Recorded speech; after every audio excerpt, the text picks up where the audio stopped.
เนี่ยในการสู่ขอทั้งสองฝ่ายเด็กตกลงเป็นเอกภาพสินสอดและค่าดองเงินจำนวน100,000 บาททำหมูนี่เนาะงัว1 ตัวหมู1 ตัวขึ้นพร้อมตัวเท่าเงิน100,000 บาทแล้วก็คำหมูนี่หมู1 ตัวงัว1 ตัวย่างข้างหมูนี่เนาะบริข้างจะทีสบายดีสวัสดีพ่อแม่พี่น้อง FC เบิร์ดสุขุสุขคนบ่ว่าสิอยู่ฝั่งไทยฝั่งลาวและทางต่างประเทศเด้อก็ยินดีต้อนรับเข้าสู่ช่องบ่าวลาวนะพ่อแม่พี่น้องมื้อนี้ก็เฮาก็มาบ้านนาไรโคกเมื่อสะพังทองเขตสวรรณเขตพี่น้องก็คือมางานแต่งบ่าวดาวแหละพี่น้องเอ้ยมาบ่ทันดอกเพราะว่ามันสู้ให้ได้พี่น้องสงสัยเพิ่นเข้าพักควัน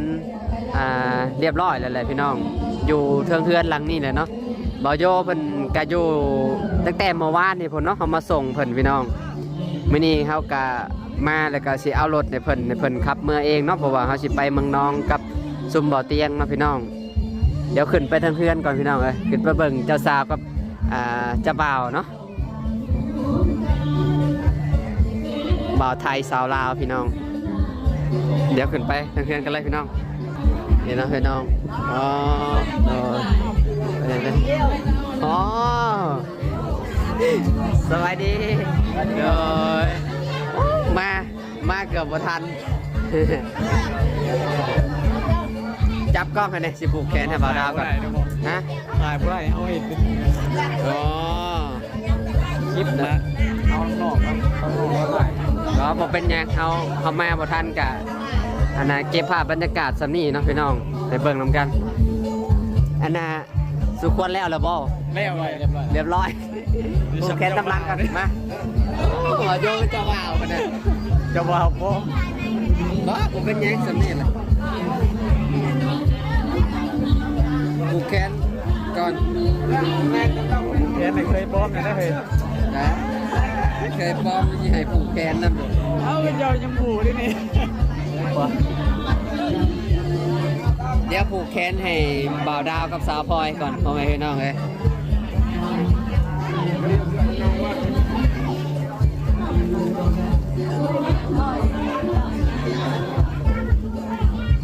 เพื่อจิฮอดบ้านไกลพี่น้องไกลเมื่อนี้จะขับรถมาเองเด้อเอารถมาให้เจ้า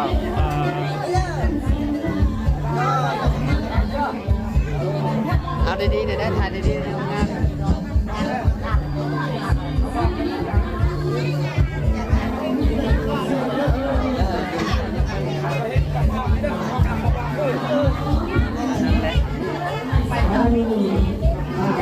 มาพี่น้องแค่แนวดาว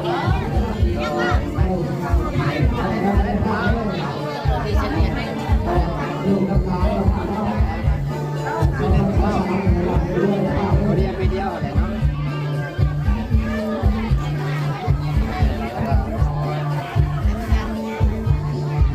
ไปสาวพลอยก่อนพี่น้อง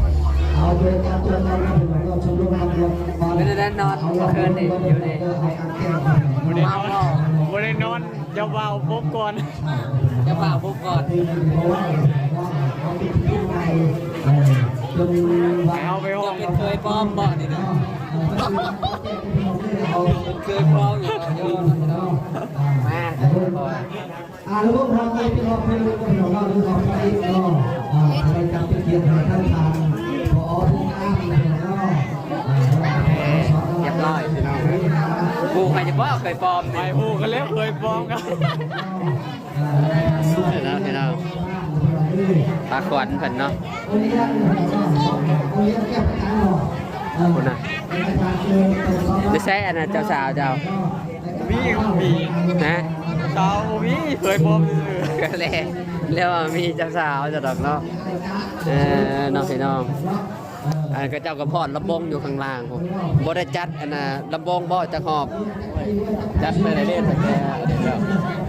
จัดไปเลยเมื่อคืนนี่ก็จัดไปแล้วเมื่อคืนนี่จัดแต่ว่าแล้วนี่บ่จัดอีกบ่เนี่ยยังบ่หูมันต้องจัดได้จักหอบนะยังหูยังประมาณเป็นผูกแขนยุงเยอะอยู่นะตอนนี้แบบเป็นบางคนมันก็ยังบ่ได้ผูกเนาะพี่น้องคือนี่ตัวเอาละเพลงแมวเพลงสาวเจ้าของเพลงบ่ เราเรียนก่อนเลย ห้องเพลงยังมาเคินเลย เราลานเป็นคาน เพลงเอาเลยโอ้บ่าวนะสุดไทยบอลนี่นะสุดไทยพี่น้องเลยสาวเดี๋ยวถ่ายรูปก่อนจักบาทเนาะพี่น้องถ่ายรูปบ่าวดาวกับสาวพลอยก่อนจักบาทตอนนี้ก็คือเจ้ายังผูกแขนให้บ่าวดาวกับสาวพลอยอยู่เนาะพ่อแม่พี่น้องเลยพาควันก็งามโยพี่น้องพาควันพนเนาะงามลายพี่น้อง มากไปจะผูกแขนให้นะ จิผูกแขนให้ผมบ่โอ้พี่น้องบ่าวดาวสิผูกแขนให้คือมันก๊อดเจ้าน่ะอันนั้นคืออีหยังกันน่ะ เขาหีดเราไอ้ อ๋อ เก้าเป็กกูนะ เราให้บ่นั่นน่ะอ๋อพี่น้องเราให้เจ้าได้ดูดแล้วบ่น่ะ อ๋อเคยมันโดนเก้าเป็กกู โอ้ให้เคยดูดบ่นี่น่ะ เก้าเป็กโอ้ยเฮียยังเลย มาบ่ทันพ่อแม่พี่น้องเอ้ยป้าต้องบ่ดาวสิผูกแขนให้โดย บ้านเลยนะปลอดภัยเนี่ย โดยขอบใจละลาย ไปเอฟซีเขาไม่หลายอยากดูหลายเนี่ย โอ้ยครับผมขอบคุณละลายครับผมอยู่ดีมีเฮงเนาะยอดวิวเนี่ยโมให้ตกแหละให้ปังๆเนาะอันนี้นะอันทั้งบ่าวดาวเป็นได้ดูดเลยพี่น้องเลย เขาหีดเนาะ เราฮีดบนนี้นะ เขาหีดบ้านเลยนะ เราฮีดบ้านเพิ่นเนาะพี่น้องเราให้ไก่โตบ่พี่น้อง ชีร้องบอก บ่จะน้อยค่อยสิเมา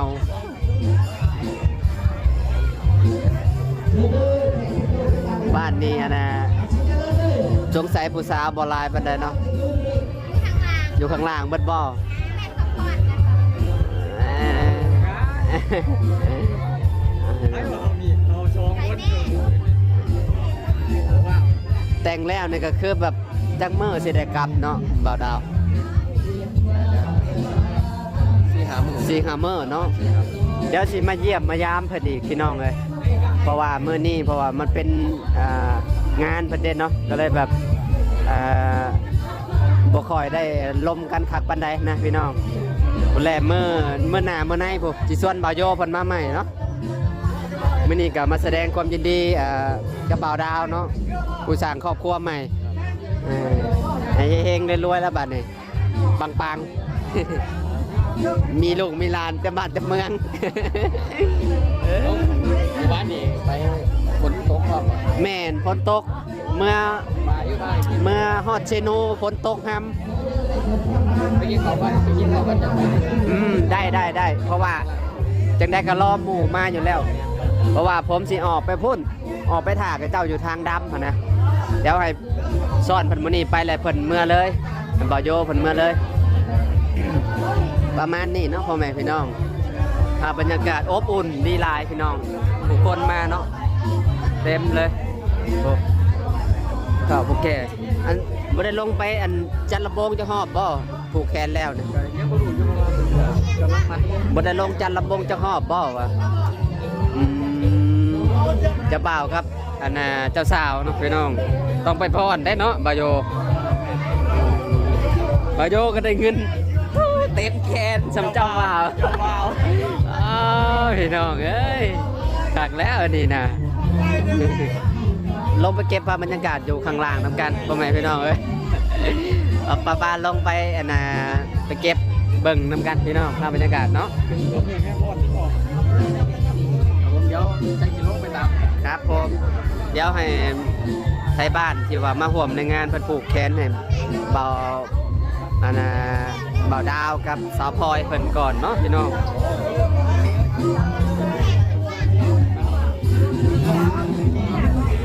วันนี้เราก็ลงข้างล่างกันเลยเนาะพ่อแม่พี่น้อง ผูกแขน โดยตอนนี้เจ้าบ่าวกับเจ้าสาวก็ลงมาข้างล่างเนาะพ่อแม่พี่น้องเก็บภาพบรรยากาศนำกัน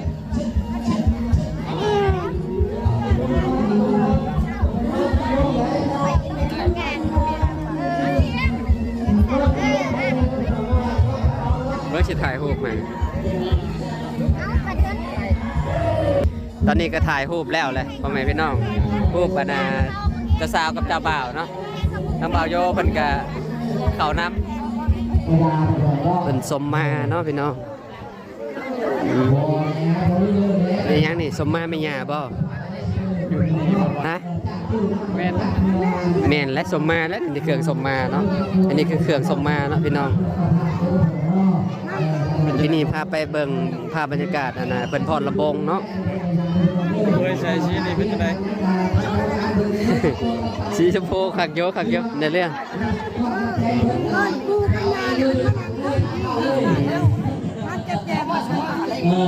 สีส้มมาเนาะนี่เนาะ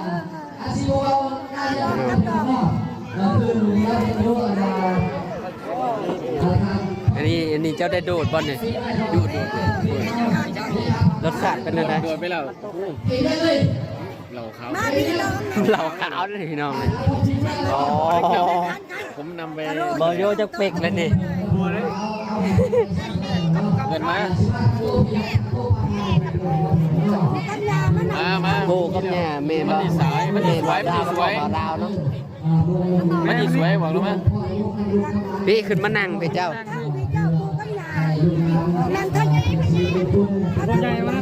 ไปใหญ่พี่ท่านนี่พี่มาทางนั้นรอด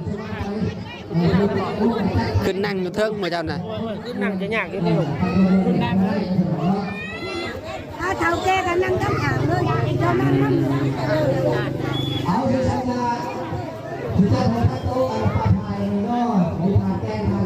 สมมาไม่ยากนะพี่น้อง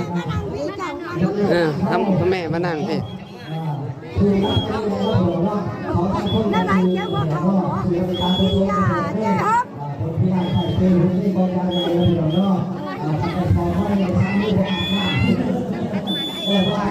ลุงไหม โดย ดีมีแห้งมันยืนไปทางไหนกันตลอด แม่เฒ่าเราผูกแขนให้เนาะพี่น้อง มันยืน โดยสาธุเรียบร้อยพี่น้อง แล้วพ่อแล้วพ่ออ่านไม่น้ำตาลสักก่อน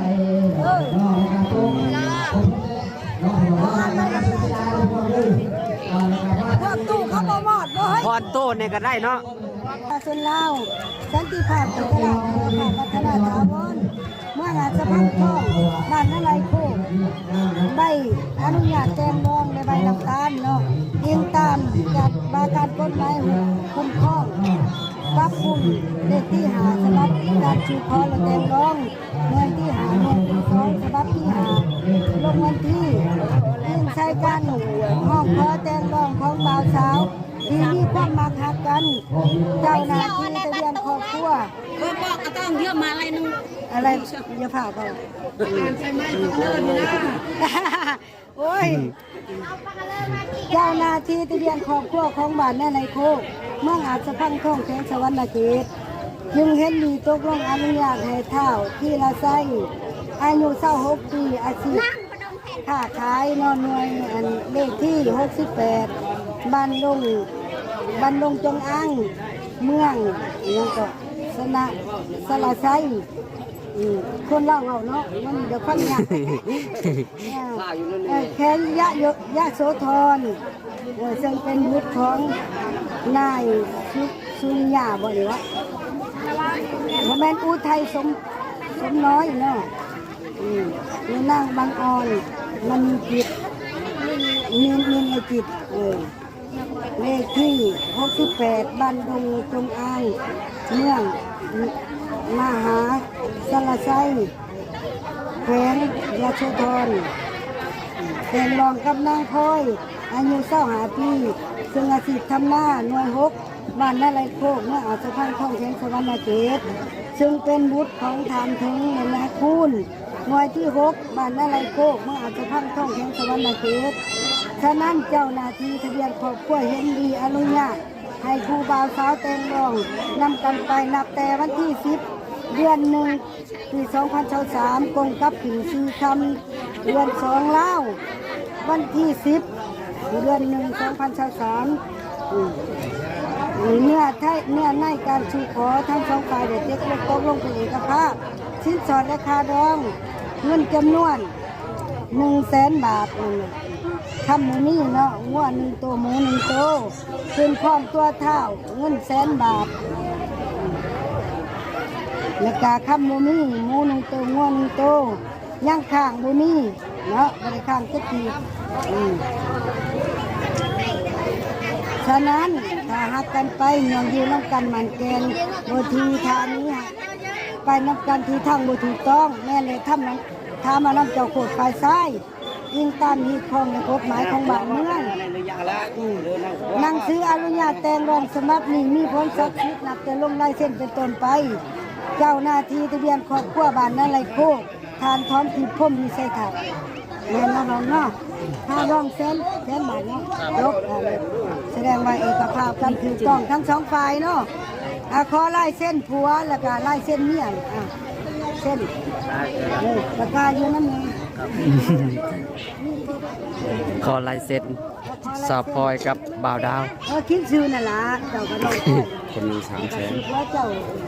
เนย คนหนึ่ง300,000เลย พอเงินเดือน300,000เลย เดือนหนึ่ง300,000 เจ้า300,000รอง300,000 โอ้คนละ300,000 กีบ 300,000 บาท บาทเขาแจ้งแล้วลูกเคย 300,000 บาทไงพอดองในขายนาก็ยังบ่ยุบดอก300,000 กีบ คนละ300,000 กีบฝั่งหนึ่ง พยานทายไส้เจ้าสิเอาไผนี่ได้เจ้าเส้นมาถึงที่เจ้าอันนี้พยานที่ทึ่งอันนี้เจ้าไม่ได้บอกแล้วแล้วเขียนมาถึงชิ้นใหญ่สิบัวสองใบเลย2 ใบเลย มันก็รอหันย่วงกันเลย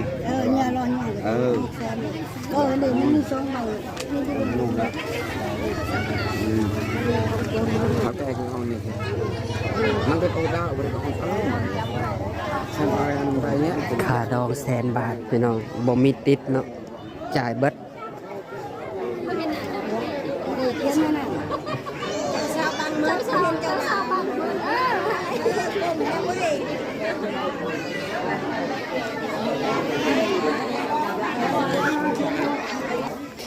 2 ใบก็เลยมี2 ใบ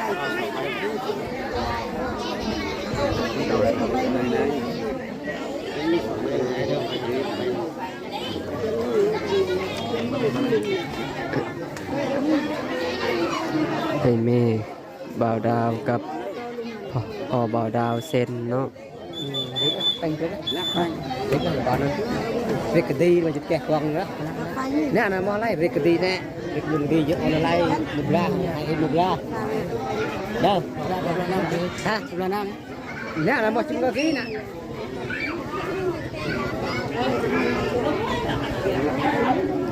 ลำโพงเมื่อคืนนี่เพิ่นก็พากันเต้นขนาดนั้นเมื่อคืนเครื่องสมมาพี่น้องเคยไทย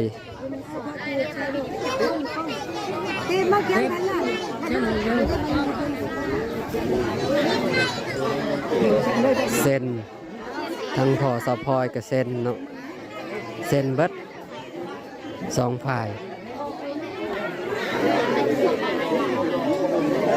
đây nữa, ơi, mẹ ơi, lại nhẹ ơi,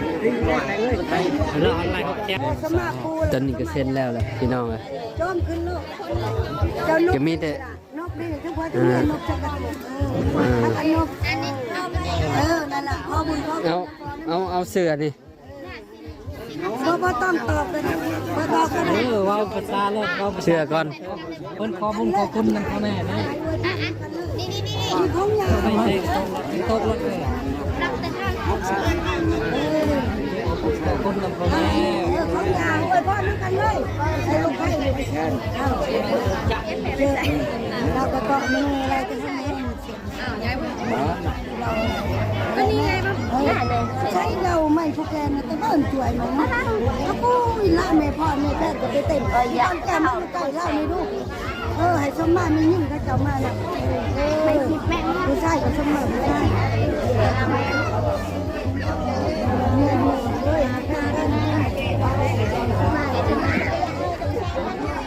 สมามัดไว้หลาย7 คนเจ้าลงไปพุ่งได้ลงไปพุ่งได้โอเค เมื่อหาเงินหาคำกันมันได้เนาะ มาอวยพ่อไหน แล้ ล่ะ วเดี๋ยวเป็นเต็ม วันนี้ตองใส่ใบเขียวๆก็ได้ก็ได้เป็นฝากจะคนจะใช้ประชงอวยพ่อใช้2 คนเอาคนคืออวยพ่อไหนเนาะอันนี้ได้เนาะไปกั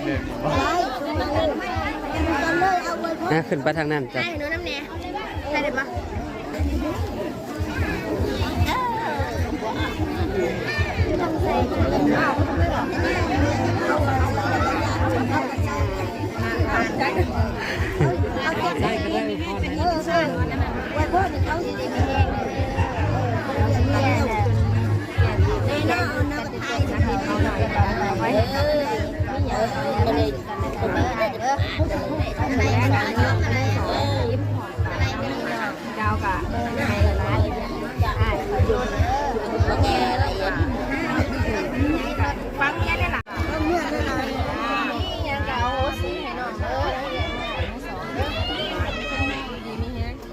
ผู้ชายขึ้นมาเนี่ย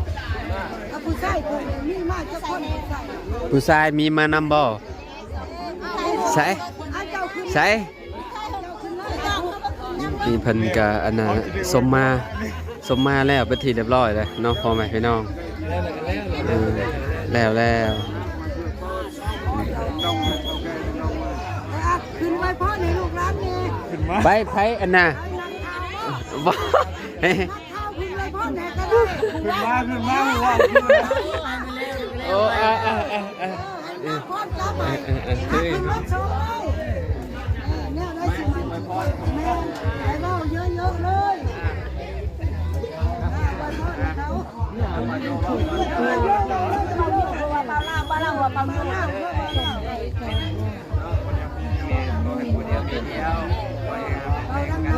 ให้มันเขาเท่าไหร่ครับที่ลูกที่ลูกเนาะ เดียวเนาะไปโดนนะให้ร่ำให้รวยให้เงินหาคำมันได้เลยเจ้าตัวพ่อเนาะรักให้ทำเมียแล้วที่นี่เจ็บ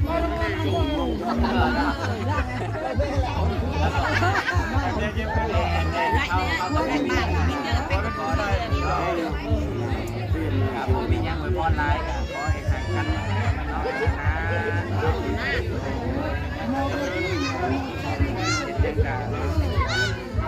รวยอะไรก็บ่มียังก็เมาร้ายเนาะเข้าก็ได้ เฮ้ยบอกจะหาข่าวขึ้นไหนนะ มันต่างกันเนาะฮะ จบ เอาเป็นของเข้าพ่อเลยแล้วนี่เนาะกล้วยแป้งกับเป็นมาได้เนาะไปก็ได้ โดยขอบใจเพิ่นละลายเพิ่นจับอันน่ะกล้องน่ะเนาะพี่น้องเนาะแล้วพี่น้องเอ้ยน้องซุมเฮาน่ะได้ขึ้นอวยพรให้ทางเจ้าบ่าวกับเจ้าสาวพี่น้องก็ได้หมอนกับอันนี้ผ้าแพรเนาะกับบ่าวโยได้หมอนอันนี้ก็หมอนด้วยกันเนาะหมอนทั้งสองพี่น้องเอ้ยก็พากันเว้าบ่ได้เป็นดอกกับบ่าวโยก็ได้อวยพรให้ก็ได้เนาะงานแรกบ่เคยพี่น้องบ่เคยแบบนี้จักเทื่อบ่เคยพ่อจักเทื่อไปงานดองงานหยังก็ได้เนาะ ตอนเมื่อจะมาไป ฝากไว้ก่อนก็ได้ซะถ้าวางไว้แถวนั้นก็ได้สะพอยพี่น้องโดยบ่ลืมแน่นอนถือเมื่อแน่นอนเนาะพี่น้องเอ้ยงานแรกก็เอาไปเลยเนาะเรียบร้อยบัดนี้เนาะเพิ่นก็สมมาแม่ย่าแล้วเป็นที่เรียบร้อยแล้วเนาะพี่น้องเอ้ยทั้งบ่าวดาวกับสาวพลอยเพิ่นก็ได้เนาะก็ให้ฮักกันพุ่นแหละจนฟ้าดินสลายนะพี่เนาะ ทั้งสองฐานเนาะทั้งบ่าวดาวสาวพลอยเพิ่นเนาะซุมเฮาก็สิได้ฮะ เมื่อจ้าหมูจ้า บ่เฮาเว้าลาวสตูดิโอเฮา บ่ล่าบ่ โดยแม่นโดย ยูทูบ อ๋อเห็นเฮาอยู่บ่พี่น้อง แล้วก็บ่เตียง โดยแม่นสิไปนำกันแหละมื้อนี้น่ะสิไปกับเบาเตียงเพิ่นมื้อนี้น่ะซุมเฮาสิไปเมืองนองอยู่มื้อนี้ เกิดจำหน้าแดงบ่ได้ยูทูบ อ๋อ จำหน้า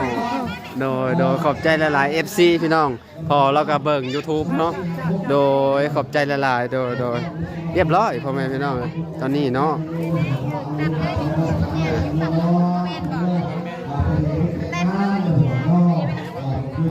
นี่เฮาก็สิได้เดินทางต่อแล้วเนาะพ่อแม่พี่น้องทั้งงานบ่าวดาวเพิ่นก็สูตรกวนแล้วไปที่เรียบร้อยแล้วพี่น้องเอ้ยทั้งสองท่านเพิ่นก็คือสิอยู่หลายมื้ออยู่เนาะอันน่ะอยู่บ้านเฮานี่เนาะประมาณ4-5 มื้อบ่จะสิกลับโดยเดี๋ยวมื้อหน้ามื้อในเดี๋ยวสิชวนบ่าวโยเพิ่นมาใหม่เนาะพี่น้องเพราะว่าเฮาก็สิเดินทางไปต่อแล้วพี่น้องเอ้ยก็ขอบคุณพ่อแม่พี่น้อง FC ทุกๆคนเนาะติดตามเด้อพี่น้องเด้อพอๆกันคลิปหน้าเด้อพวกนี้มีเดียวเด้อ2 ถาดเนาะไปแล้วสบายดีพ่อแม่พี่น้อง